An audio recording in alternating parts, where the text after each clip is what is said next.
इधर जो जनता नाराज़ है, संगठन के बदलने से जनता की नाराज़गी नहीं खत्म होगी। जो महंगाई बढ़ी है, जो बेरोजगारी बढ़ी है, जो सपने दिखाए थे, जो स्मार्ट सिटी बनाने का सपना दिखाया था, जो इंफ्रास्ट्रक्चर में सपना दिखाया था, इलाज को लेकर के बड़ी बड़ी बातें की गई थी। इलाज सस्ता होगा, दवाइयाँ सस्ती होंगी, नौकरी रोजगार मिलेगा, शिक्षा में बेहतर होगा, शिक्षा सस्ती होगी।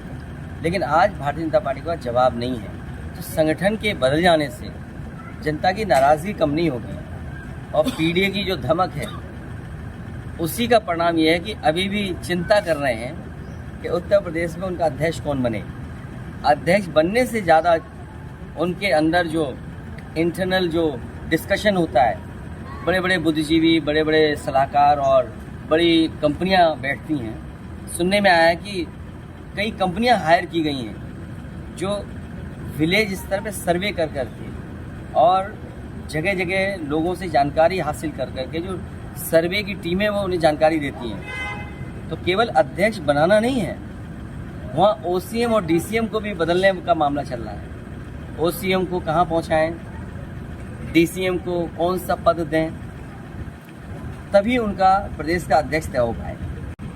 अगर कैबिनेट के फैसले बदलने लगेंगे, ये कैबिनेट के फैसले से सोसाइटी बनी थी जिसके हम लोग फाउंडर मेंबर हैं, और फाउंडर मेंबर और सोसाइटी को हटाने का लक्ष्य यही है कि वो बेचना चाहते हैं, वो चीज़ को हटाना चाहते हैं। आज आप सोचिए, हम खड़े हैं, आम का मेला कहाँ लगाया, आम महोत्सव कहाँ बन रहा है। अवैध शिल्पग्राम किसने बनाया? समाजवादी सरकार में बना। वहाँ पटिया लगी है जहाँ हमारा उद्घाटन है, कहो तो हम चले शिल्पग्राम में आम का वही देखें पटिया जा करके। जहाँ हम खड़े हैं ऊँची बिल्डिंगें दिख रही हैं, ये किसने बनाया? ये नेताजी का बनाया हुआ, समाजवादी पार्टी का बनाया हुआ। 3000 एकड़ का लाइसेंस नेताजी ने दिया था और 3000 एकड़ का लाइसेंस समाजवादी पार्टी पिछली सरकार में मिला। ये जो इंफ्रास्ट्रक्चर और अच्छा होना था और सुविधाएं मिलनी थी, इन्होंने इतना दबाव बनाया अपने लोगों को खुश करने के लिए, इतना भ्रष्टाचार किया कि हर चीज़ महंगी हो गई। सोचो, जो सस्ता मकान मिलना था वो महंगा हो गया, जो सुविधाएं गाँव में जो बसी हुई बीच में जो मिलनी थी वो नहीं मिल पा रही है। तो इन्होंने भ्रष्टाचार बढ़ाया, महंगाई बढ़ाई, बेरोजगारी बढ़ाई, अस्पतालों की दुर्दशा कर दी इन्होंने।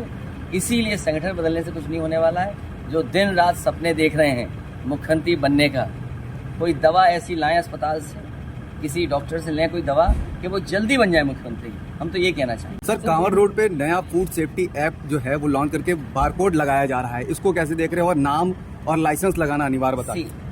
QR code, bar code, technology का इस्तेमाल करना, ऐप को इस्तेमाल करना, AI का इस्तेमाल करना, CCTV का इस्तेमाल करना। हाँ, ये बात कह दूं, बीजेपी के लोग CCTV से बहुत घबराते हैं, हर बार उनकी चोरी पकड़ी जाती है।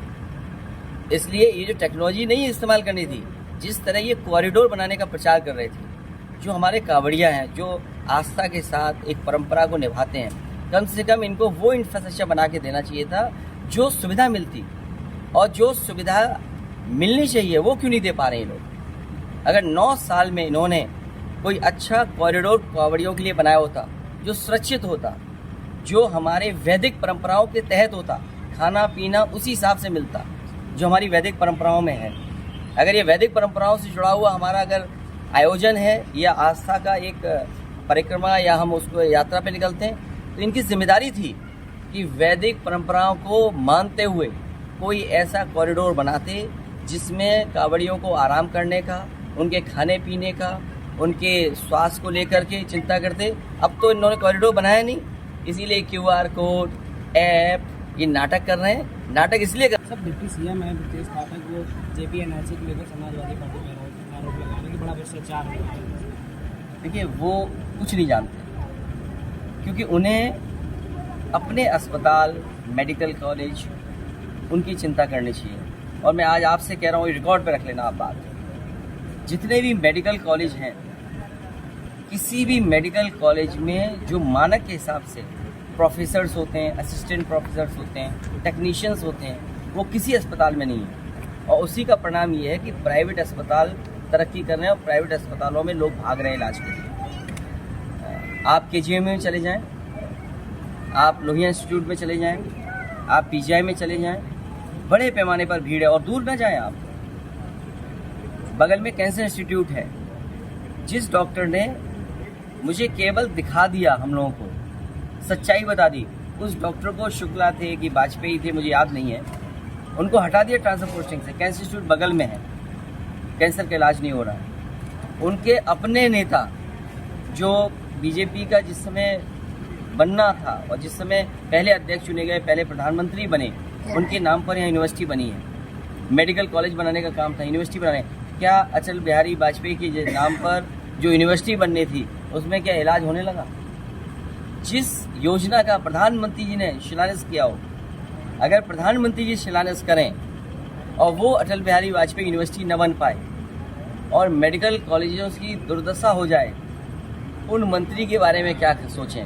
वो रात भर सो नहीं पाते, रात भर कैसे सीएम बने उनका सपना देख रहे हैं। जो व्यक्ति सीएम का सपना देख रहा हो दिन रात, उससे आप क्या उम्मीद करोगे? और JP-NIC वो बिल्डिंग है जो one of the best building है, और उन्होंने LDA को इसलिए दिया है क्योंकि वो बेचना चाहते हैं। सोसाइटी जो थी, वो सोसाइटी का मैं फाउंडर मेंबर हूँ, हमारे राजेंद्र चौधरी जी फाउंडर मेंबर हैं उसके। फाउंडर मेंबर को आपने हटा दिया, सोसाइटी को आपने हटा दिया। अगर ये परंपरा होगी कि किसी फैसले को जो कैबिनेट से लिया हो उस फैसले को बदलने देंगे, तो आने वाली सरकार भी उन फैसलों को बदलेगी जो ये कैबिनेट फैसला ले रही है। हमसे जुड़े रहने के लिए हमारे YouTube चैनल को सब्सक्राइब करें और नई वीडियो की नोटिफिकेशन के लिए बेल आइकॉन को दबाएं। अगर आप ये वीडियो Facebook पर देख रहे हैं तो लाइक जरूर करें और ज्यादा से ज्यादा शेयर करें। धन्यवाद।